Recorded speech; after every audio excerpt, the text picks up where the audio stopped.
विद्याभारत्या Google कक्षा कक्षे भवतां सर्वेषां पुनः स्वागतं नमस्ते। अद्य वयं कर्मवाच्यस्य विषये अध्ययनं करिष्यामः। हये वयं कर्तृवाच्यस्य विषये कर्मवाच्यस्य विषये अध्ययनं कुर्मः। अद्य वयं भाववाच्यस्य विषये अध्ययनं करिष्यामः। भाववाच्यं वाच्यम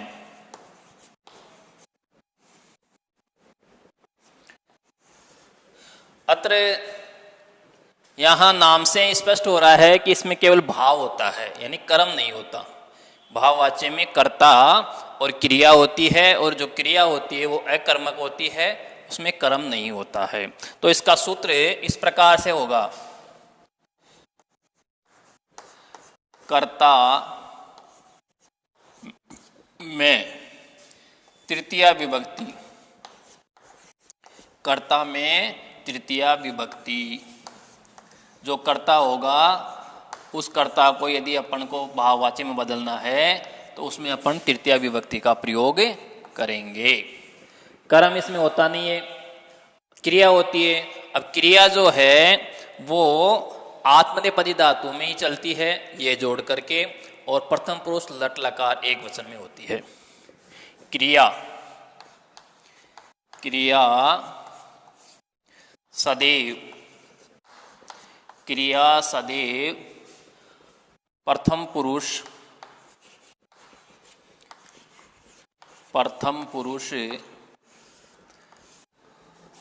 लट लकार,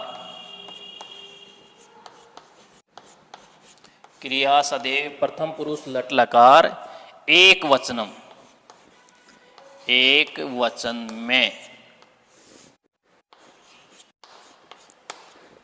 आत्मनेपदी धातु में, आत्मनेपदी धातु में, जो आत्मनेपदी धातु में मूल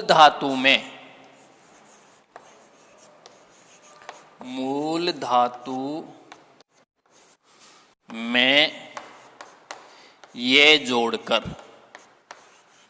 इसमें ये शब्द इसमें भी जुड़ेगा, ये जोड़कर, तो ये इसका सूत्र हुआ। इस प्रकार ये इसका सूत्र है। इस सूत्र से अपन जो साधारण वाक्य होता है उसको अपन भाववाच्य में बदल सकते हैं। जैसे साधारण वाक्य है, एक उदाहरण में देखता हूं, अहम पठामी। ये साधारण वाक्य है क्योंकि कर्ता में प्रथमा विभक्ति होती है। जब कर्ता में प्रथमा विभक्ति होती है तो वाक्य साधारण ही होता है, उसको कर्तृवाच्य बोलते हैं। तो यहाँ अहम पठामी, अब अपन को ये कह रहे हैं कि आप इसको भाववाच्य में परिवर्तित कीजिए। तो भाववाच्य में परिवर्तन करने के लिए ये सूत्र अपन को लगाना पड़ेगा। यानी कर्ता इसमें अहम है तो इसमें एक तृतीय विभक्ति लगाएंगे। कर्ता में एक वचन है, उत्तम पुरुष एक वचन, प्रथमा विभक्ति, इसको बदलेंगे उत्तम पुरुष तृतीय विभक्ति एक वचन। तो तृतीय विभक्ति उत्तम पुरुष एक वचन होती है मया। अब पठामी है, अब वो लट लकार में रूप चलेंगे। मूल धातु है पठ धातु, ये जोड़ा, लट लकार प्रथम पुरुष एक वचन में आत्मनेपदी धातु के रूप में, तो पठ्यते, मया पठ्यते। अब मान लो यहां द्विवचन हो, जैसे अहम आवाम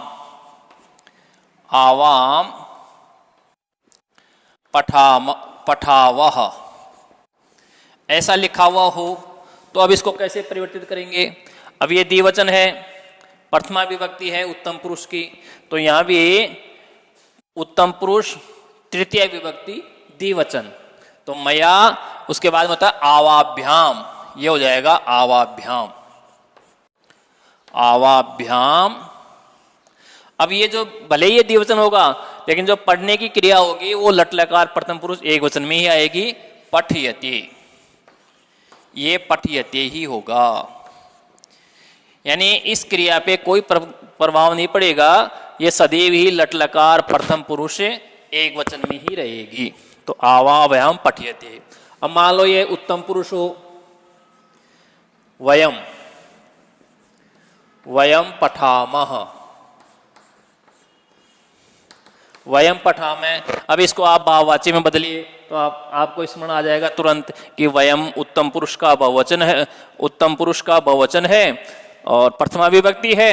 इसे अपन को तृतीय विभक्ति में बदलना है, उसी पुरुष में, उसी वचन में। तो मया आवाभ्याम अस्मा भी हो जाएगा यहाँ, अस्मा भी, अस्मा भी, यही पठ्यते आएगा, अस्मा भी पठ्यते। तो ये इस प्रकार का ये वाक्य हुए। अब मान लो इसकी जगह ये होता कि सह पठति, सह पठति, ऐसा वाक्य होता तो फिर क्या होता, सह की जगह हो जाता तेन और पठति की जगह पठ्यते रहेगा, तेन पठ्यते। या तौ होता, तौ पठते पठतः, क्योंकि यहां तो द्विवचन है तो द्विवचन आएगा, एक वचन तो एक वचन क्रिया आएगी। क्यों? क्योंकि ये क्रिया कर्ता के अनुसार चलती है साधारण वाक्य में, और जब इसको बहुवचन में बदलेंगे तो फिर क्रिया अपने आप ही लट लकार में आती है। तो इसका हो जाएगा ताभ्याम, ताभ्याम पठ्यते, एक वचन ही आएगा, भले ये द्विवचन की का कर्ता होगा, क्रिया एक वचन में आएगी। और यहाँ वो बहुवचन पठन्ति, तो ये हो जाएगा तेन ताभ्याम तेई, तेई हो जाएगी तृतीय विभक्ति का बहुवचन, क्योंकि ये तृतीया का प्रथमा का बहुवचन है। तो ये तृतीया का बहुवचन होगा तेई पठ्यते, तेई पठ्यते। तो इससे ये अपन, इस सूत्र से अपन को ये जानकारी हुई कि कर्ता चाहे एक वचन में हो, चाहे द्विवचन में हो, चाहे बहुवचन में हो, भाववाच्य में बदलने के बाद क्रिया प्रथम पुरुष एक वचन में ही आती है, आत्मनेपद धातु के रूप में, ये जोड़ करके। अब ये अन्य उदाहरण देखिए अपन, जैसे मान लो ये प्रथम पुरुष का भी हो गया, उत्तम मध्यम पुरुष का भी हो गया, और मान लो मध्यम उत्तम पुरुष का प्रथम, उत्तम प्रथम और मध्यम पुरुष का कर्ता हो तो क्या होगा, जैसे त्वम, त्वम पठसि, ऐसा वाक्य हो तो फिर इसके हो जाएगा त्वम की तृतीय विभक्ति हो जाएगी त्वया, त्वया पठ्यते, क्रिया में कोई परिवर्तन नहीं होगा। त्वम, दूसरा वाक्य युवाम, युवाम पठथ, युवाम पठतः, तो ये युवाम की जगह हो जाएगा युवाभ्याम, युवाभ्याम, युवाभ्याम पठ्यते, क्रिया वही रहेगी एक वचन में ही। और त्वम युवाम यूयम, यूयम हो, यूयम पठत, ऐसा वाक्य हो तो त्वया युवाभ्याम युष्माभि, यहाँ रूप चलेगा युष्माभि, यानी तृतीया का बहुवचन, ये प्रथमा का बहुवचन है तो तृतीया का बहुवचन हो गया युष्माभि पठ्यते। इस प्रकार ये अपना जो भाववाच्य होता है, इसमें ये सूत्र के अनुसार इसमें अपन परिवर्तन कर सकते हैं और ये वाक्य इस प्रकार से अपन बना सकते हैं। परीक्षा में त्वया पठ्यते ऐसा लिखा हुआ हो तो इसको अपन लिख देंगे त्वम पठसि, और त्वम पठसि लिखा हुआ हो और अपन से कहे कि आप इसको भाववाच्य में परिवर्तन कीजिए, तो आप देखना कि कर्ता में तृतीय विभक्ति लगाएंगे और जो कर्म होता नहीं है और क्रिया जो है वो सदैव लट लकार प्रथम पुरुष एक वचन में आती है। इति, इस प्रकार अपन ने जो है ये तीनों वाच्यों के बारे में अध्ययन किया। कल जो है इन तीनों के उदाहरण लिख करके और फिर इनको अलग अलग परिवर्तन करना सीखेंगे। इति।